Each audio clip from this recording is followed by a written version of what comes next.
अवधूत चिंतन श्री गुरुदेव दत्त श्री स्वामी समर्थ तुम्हा सर्वांचं आपल्याच चॅनलमध्ये मी मनापासून स्वागत करते आणि आजच्या व्हिडिओला सुरुवात करते. आजच्या या व्हिडिओमध्ये आपण पाहणार आहोत की आता उद्याच आहे दुसरा श्रावणी सोमवार. आपल्याला या श्रावणी सोमवारी तिळाचा उपाय करायचा आहे. तो उपाय कसा करायचा आहे याबद्दलच आपण आजच्या या व्हिडिओमध्ये जाणून घेणार आहोत. दुसरा श्रावणी सोमवार शंकराची उपासना कशी करायची, त्यांच्या पिंडीवर अभिषेक कसा करायचा याबद्दलची सर्व माहिती मी मागच्या व्हिडिओमध्ये सांगितलेली आहे. तुम्ही जर अजूनपर्यंत व्हिडिओ पाहिला नसेल तर मी डिस्क्रिप्शनमध्ये लिंक देते, तुम्ही नक्की जाऊन ते व्हिडिओ पाहू शकता. त्याचबरोबर तुम्हाला जर काय अडचणी असल्या किंवा तुमच्या जर काय शंका असतील तर त्या तुम्ही मला कमेंटद्वारे सुद्धा विचारू शकता. मी तुम्हाला उत्तर देण्याचा पुरेपूर प्रयत्न करेन. तर आजच्या या व्हिडिओमध्ये आपल्याला दुसऱ्या श्रावणी सोमवारी काय उपाय करायचे आहेत याबद्दलची सविस्तर माहिती घेऊया. सगळ्यात अगोदर तुम्हाला एक गोष्ट लक्षात घ्यायची आहे की उद्या जरी श्रावण महिन्यातला दुसरा सोमवार असला तरी उद्या अष्टमीची तिथी सुद्धा आहे. अष्टमी तिथी ही उद्या सकाळी सुरू होणार आहे आणि अष्टमीची समाप्ती ही परवाच्या दिवशी सकाळी म्हणजेच मंगळवारी सकाळी होणार आहे. तुम्हाला माहीतच आहे की आपण कोणत्याही जी तिथी सणवार साजरी करत असतो ते आपण उदय तिथीनुसारच साजरी करत असतो, कारण ती तिथी जी असते ती सूर्याने पाहिलेली असते आणि अशीच तिथीच आपण साजरी करत असतो. तर मग ती तिथी केव्हा साजरी करायची, ही मंगळवारच्या दिवशी आहे, पण ती साजरी लागते उद्या आणि तिची सुरुवात जी आहे ती उद्या होते. अष्टमी तिथीबरोबरच आपल्याला भगवान शंकरांची सुद्धा उपासना करायची आहे.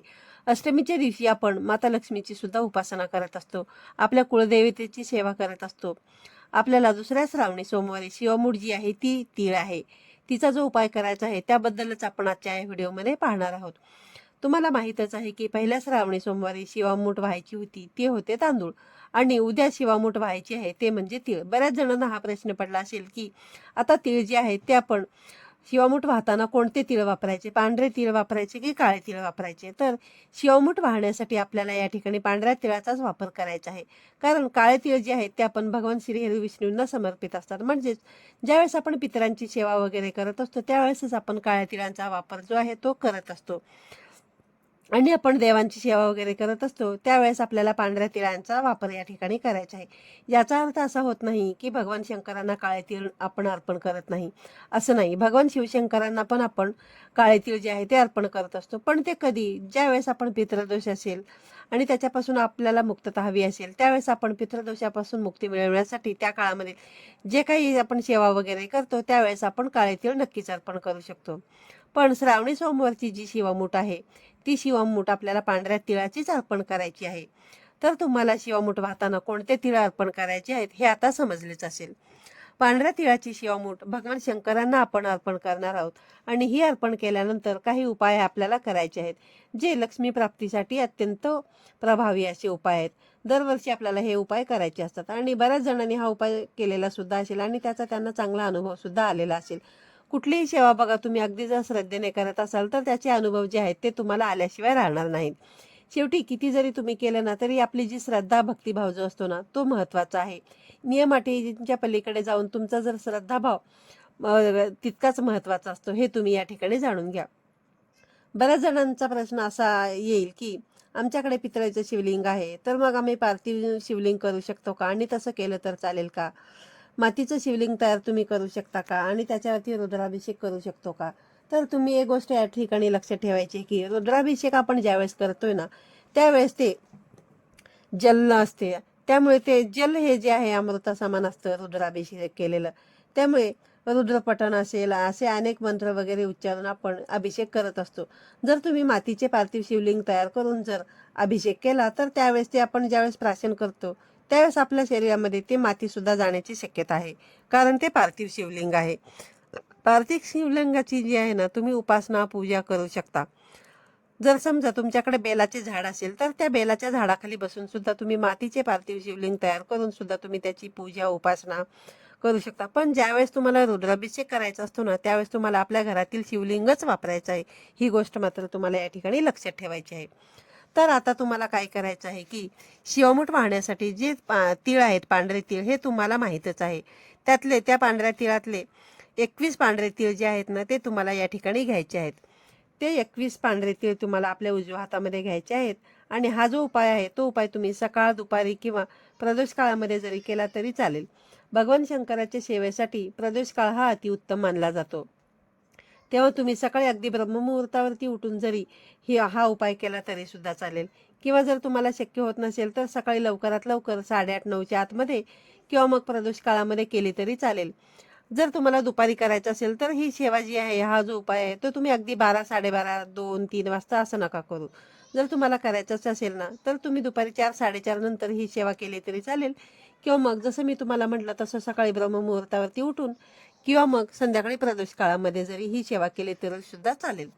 तर या उपायासाठी तुम्हाला लागणार आहे ते 21 पांढरे तीळ तुम्हाला तुमच्या उजव्या हातामध्ये घ्यायचे आहेत. आणि तुम्हाला लक्ष्मी देवीचा कमलात्मक मंत्र जो आहे तो या ठिकाणी तुम्हाला म्हणायचा आहे. तर तो मंत्र असा आहे: ओम श्रीम ह्रीम श्रीम कमले कमलालये प्रसिद्ध प्रसिद्ध श्रीम ह्रीम श्रीम महालक्ष्मी नमः. मंत्र परत एकदा ऐका. ओम श्रीम ह्रीम श्रीम कमले कमलालये प्रसिद्ध प्रसिद्ध श्रीम ह्रीम श्रीम महालक्ष्मी नमः. हा जो कमलात्मक मंत्र आहे तो माता लक्ष्मीचा अतिशय प्रभावी असा मंत्र आहे. तो मंत्र मी तुम्हाला डिस्क्रिप्शनमध्ये सुद्धा लिहून देईल. तर या मंत्राचं जो आहे तुम्हाला 16 वेळा जप करायचा आहे. ज्यावेळेस हे तुम्ही करत असाल त्यावेळेस जे तुमच्या उजव्या हातामध्ये 21 तीळ घेतलेले आहे ते तुमच्या हातामध्ये ठेवूनच तुम्हाला हा जो मंत्र आहे तो म्हणायचा आहे. त्यानंतर जप करून झाल्यानंतर तुम्हाला तुमच्या हातामधल्या ज्या काही 21 तीळ आहेत त्या तुम्हाला भगवान शंकरांच्या पिंडीवरती या ठिकाणी अर्पण करायचे आहेत. हा जो उपाय आहे तो तुम्ही भगवान शंकरांच्या मंदिरामध्ये जाऊन केला तर त्याचा तुम्हाला नक्कीच जास्त प्रमाणामध्ये फायदा होईल. कारण मंदिरामध्ये जितकं पावित्र्य असतं तितकं पावित्र्य जे आहे ते आपल्या घरामध्ये राखलं जात नाही. कारण आपलं घर किती जे स्वच्छ असलं, आपल्याला पावित्र्य वाटत असलं तरी मंदिरामधल्या ज्या सकारात्मक लहरी असतात त्याचा जो परिणाम असतो तो परिणाम आपल्या घरामध्ये आपल्याला जाणवत नाही. तर काय असतं की आपण आपल्या तोंडून कधी ना कधी काही ना काही वाईट साईड बोललं जातं. म्हणून ह्या ज्या काही सेवा वगैरे आहेत ना त्या जर तुम्ही मंदिरामधून जाऊन केल्या तर त्या अतिशय उत्तम. आणि जर तुम्हाला मंदिरामध्ये जाऊन करणं शक्य नसेल तर अशा वेळी मग तुम्ही नाईलाज असतो तो हा जो उपाय आहे तो तुम्ही तुमच्या घरी केला तरी सुद्धा चालेल. त्यानंतर तिळ अर्पण करून झाल्यानंतर हे जे तिळ आहे ते तुम्हाला रात्रभर तसेच ठेवून द्यायचे आहेत. म्हणजेच काय तर भगवान शंकराची उपासना करून झाल्यानंतर पान, फूल, बेल हे जे काही आहे तुम्ही जे किंवा शिवामूठ वाहिली असेल आणि आता जे आपण अर्पण केलेले 21 तीळ आहेत हे तुम्हाला रात्रभर तसेच त्या ठिकाणी घरामध्येच ठेवून द्यायचे आहेत. त्यानंतर दुसऱ्या दिवशी जसं आपण पूजा विसर्जित करतो तसं तुम्हाला हे एखाद्या निर्माल्यामध्ये नेऊन टाकायचे आहेत. लक्षात ठेवा हे तुम्हाला एखाद्या निर्माल्यामध्येच नेऊन टाकायचे आहेत. कचऱ्याच्या गाडीमध्ये, घंटा गाडीमध्ये वगैरे तुम्हाला हे टाकायचे नाहीत. हा झाला लक्ष्मीच्या प्राप्तीसाठीचा अतिशय प्रभावी असा उपाय. तर आता आणखीन एक उपाय तुम्हाला करायचा आहे. त्यासाठी पण तुम्हाला लागणार आहे त्या ठिकाणी पांढरे तीळच. कारण हा जो उपाय आहे तो उपाय कशासाठी करायचा आहे तो आपण पाहूया. या ठिकाणी तुम्हाला तुमची मूठभर होतील इतके पांढरे तीळ घ्यायचे आहेत आणि तुमची जी मूठ जी आहे ती मूठ तुम्हाला बंद करायची आहे. मूठ बंद करून तुम्हाला या ठिकाणी काय करायचं आहे की शिवगायत्री मंत्र जो आहे तो तुम्हाला या ठिकाणी म्हणायचा आहे. तर बऱ्याच जणांना शिवगायत्री मंत्र माहिती सुद्धा असेल आणि जर तुम्हाला माहीत नसलं तरी काही हरकत नाही. या ठिकाणी मी तुम्हाला डिस्क्रिप्शनमध्ये तो जो मंत्र आहे तो मी तुम्हाला लिहून देईन. या मंत्राला रुद्र गायत्री मंत्र किंवा शिव गायत्री मंत्र असे सुद्धा आपण म्हणतो. तो तुम्ही ऐकला सुद्धा असेल आणि वाचला सुद्धा असेल. तर मंत्र असा आहे: ओम तत्पुरुषाय विद्महे महादेवाय धीमहि तन्नो रुद्र प्रचोदयात. परत एकदा ऐका. ओम तत्पुरुषाय विद्महे महादेवाय धीमहि तन्नो रुद्र प्रचोदयात. असा हा जो मंत्र आहे याचा तुम्हाला 21 वेळा पठण करायचं आहे. आणि जर तुम्हाला शक्य झालं तर तुम्ही 108 वेळा सुद्धा या मंत्राचं पठण करू शकता. पण कमीत कमी 21 वेळा तरी हे तुम्हाला करायचंच आहे.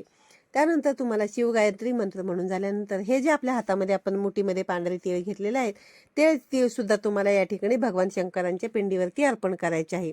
हे जे आपण पांढरे तीळ घेतलेले आहेत आपल्या मुठीमधले ते अर्पण करताना आपण शिवगायत्री मंत्र म्हटलेला आहे. आणि शिवगायत्री मंत्र जो आहे तो आजारपण, बाहेरची बाधा, करणी बाधा, दुःख, दारिद्र्य यातून मार्ग मिळवण्यासाठी हा जो शिवगायत्री मंत्र आहे याचा आपण पठण केलेला आहे. तर ज्या घरामध्ये बघा नित्यनेमाने शिवगायत्री मंत्र, शिवमहिम्न किंवा महादेवांचे कोणतेही मंत्र वगैरे म्हटले जातात त्यांच्या घरामध्ये कधीही पितृदोष लागला जात नाही. आणि जरी तो असला तरी त्याचा प्रभाव जो आहे तो कमी प्रमाणामध्ये असतो. असं म्हटलं जातं की ज्यांच्या घरामध्ये ही सेवा होत असते त्यांच्या घरामध्ये बाहेरची बाधा, करणी बाधा हे होत नाहीयेत. तर भगवान शंकरांना आपण पितरांची देवता म्हणून सुद्धा ओळखतो, हे तुम्हाला सर्वांनाच माहिती आहे. आणि ज्यावेळेस आपण पितरांची सेवा करत असतो त्यावेळेस आपण काळे तीळ जे आहेत ते महादेवाच्या पिंडीवरती अर्पण करत असतो. अर्पण करणे म्हणजेच काय, तर एक प्रकारचे आपण जे आहे याचं दान करत असतो. या ठिकाणी तुम्ही दान सुद्धा करू शकता. हा जो उपाय आहे तो आपण आपल्या घरातील आजारपण वगैरे कमी होण्यासाठी केलेला असतो आणि हे एक प्रकारचं आपलं दानच आहे. बऱ्याच व्यक्तींना बघा कालसर्प असतो, पितृदोष असतो, त्यासाठी जर तुम्ही हे उपाय करत असाल तर त्याचा तुम्हाला जो आहे ना नक्कीच फरक पडेल.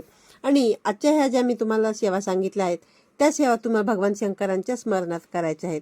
आणि अष्टमीच्या ज्या सेवा आहेत ना त्या सेवा तुम्हाला मंगळवारच्या दिवशी करावयाच्या आहेत. भगवान शंकरांची 108 नामावली, बेलपत्र जे आहे ते आपण शिवपिंडीवरती अर्पण करत असतो. तुम्हाला जर शक्य झालं तर 108 बेलपान सुद्धा तुम्ही या ठिकाणी अर्पण करू शकता. आणि त्याच्यानंतर आता मी जे काही तुम्हाला सांगितलं की 108 नामावली त्यांची नामाचा उच्चार करत करत सुद्धा तुम्हाला हे तुम्ही करू शकता. त्यानंतर आता जो दुसरा उपाय आहे की त्यासाठी तुम्हाला लागणार आहेत 5 बेलाची पानं. हे जे बेलाची पानं आहे ती घरातले आपल्या कोणत्याही एका व्यक्तीने, स्त्रीने, पुरुषाने, कोणी जरी हा उपाय केला तरी सुद्धा चालेल. कारण ही जी सेवा आहे ना ती प्रत्येकाला करण्याची गरज नाही. कारण ह्या सेवा ज्या असतात ना त्या आपण आपल्या घरासाठी, आपल्या कुटुंबासाठी करत असतो. त्यामुळे आपल्या कुटुंबातील कोणत्याही एका व्यक्तीने ही सेवा जरी केली तरी सुद्धा चालेल. आता जे मी तुम्हाला सांगणार आहे की 5 बेलपत्राबद्दलचा उपाय, तर त्यासाठी तुम्हाला या ठिकाणी 5 बेलपत्राची पानं लागणार आहेत आणि भगवान शंकरांची पिंडीवरती हे आपल्याला अर्पण करायचे आहेत. कारण बेल अर्पण करताना तुम्हाला तुटलेल्या, फाटलेल्या, चिरलेल्या, किडलेलं जे बेलपत्र आहे ते बेलपत्र या ठिकाणी तुम्हाला अर्पण करायचं नाही. बेलपत्र जे आहे ते त्रिदलच असावं आणि नेहमी ते व्यवस्थितच असायला हवं. आणि त्याच्या जर बेलाचा दांडा असतो ना त्याच्या दांडीपासूनचा थोडासा जो गाठीसारखा भाग असतो तो गाठीसारखा भाग सुद्धा या ठिकाणी तुम्हाला तोडून टाकायचा आहे. आणि त्याच्यानंतरच हे जे बेल आहे ते बेलाचे पान ते तुम्हाला महादेवाच्या पिंडीवरती ओम नमः शिवाय, ओम नमः शिवाय, ओम नमः शिवाय असे म्हणत म्हणत या ठिकाणी तुम्हाला तो महादेवांच्या पिंडीवरती अर्पण करायचा आहे. किंवा जर तुम्ही डायरेक्ट जरी असं केलं तरी सुद्धा चालेल. आणि असं करून झाल्यानंतर तुम्हाला भगवान शिवशंकरांना प्रार्थना करायची आहे की माझ्या घरामध्ये कधीही कोणताही कसलाही दोष येऊ नये, आपत्कालीन मृत्यू येऊ नये, अकाल मृत्यू येऊ नये. आपण म्हणतो ना अकाल मृत्यू हरणम, तर त्याचप्रमाणे माझ्या घरामध्ये अकाल मृत्यू येऊ नये अशी तुम्हाला या ठिकाणी प्रार्थना करायची आहे. आपण महादेवांची सेवा इतर वेळी फक्त जे आहे ना ते फक्त जलाभिषेकाने म्हणजेच काय तर पाण्याने करत असतो. जर ज्यांना शक्य असेल ते बेलपत्र सुद्धा अर्पण करत असतील. पण सहसा आपण श्रावण महिन्यामध्ये जो आहे ना तो भगवान शिवशंकरांना समर्पित आहे. त्यामुळे या महिन्यामध्ये आपण जितके सेवा पूर्ण करू ना त्याचे पुण्य जे आहे ना ते आपल्यालाच मिळणार आहे. श्रावण महिन्यामध्ये तुम्हाला जितका जास्तीत जास्त शक्य होईल तितका तुम्ही रुद्राभिषेक करण्याचा प्रयत्न करा. या अभिषेकाचे फायदे आणि लाभ खूप आहेत. या अभिषेकासारखी, या सेवेसारखी दुसरी कोणती सेवा नाही. आणि ही जी सेवा आहे ना ती सगळ्यात मोठी सेवा आहे. आपण रुद्रपठण किंवा रुद्रपाठ करायचं म्हटलं तरी सुद्धा ब्राह्मण लोक जे आहेत ना ते किती पैसे घेतात हे तुम्हाला माहीतच आहे. पण हे जे तुम्ही श्रावणामध्ये सेवा करताना त्या सेवा जर तुम्ही केल्या तर त्यानिमित्ताने का होईना आपल्या घरामध्ये जे आहे ना ते रुद्रपठण होईल. उच्च कोटीची ही जी सेवा आहे ना ती आपल्याकडून होऊन जाईल. म्हणून या श्रावण महिन्यामध्ये तुम्हाला सेवा करायला तुम्ही अजिबात चुकवू नका. तुम्हाला काही अडचणी जरी आले तरी, संकट आली तरी तुम्हाला एकच लक्षात ठेवायचं आहे की आपण जे आहे ना ते जास्तीत जास्त भगवान शंकरांच्या सेवा ह्या ज्या आहेत ना त्या मी करणारच आहे असे तुम्हाला या ठिकाणी आवर्जून तुमच्या मनाशी ठामपणे निश्चय करायचा आहे. आणि त्या पद्धतीने तुम्हाला सेवा सुद्धा करायच्याच आहेत. बऱ्याच जणांनी जसं मी मागच्या व्हिडिओमध्ये सांगितलं त्याप्रमाणे काही जणांनी नवनाथ पारायण सुद्धा चालू केलं असेल, काही जणांनी शिवलीलामृताचे सुद्धा पारायण करायला सुरुवात केली असेल, कोणी स्वामी समर्थांचे पारायण सुद्धा करायला या ठिकाणी घेतले असतील आणि काही जण जे आहेत ते वैभव लक्ष्मीचे व्रत सुद्धा या ठिकाणी करायला सुरुवात केली असेल.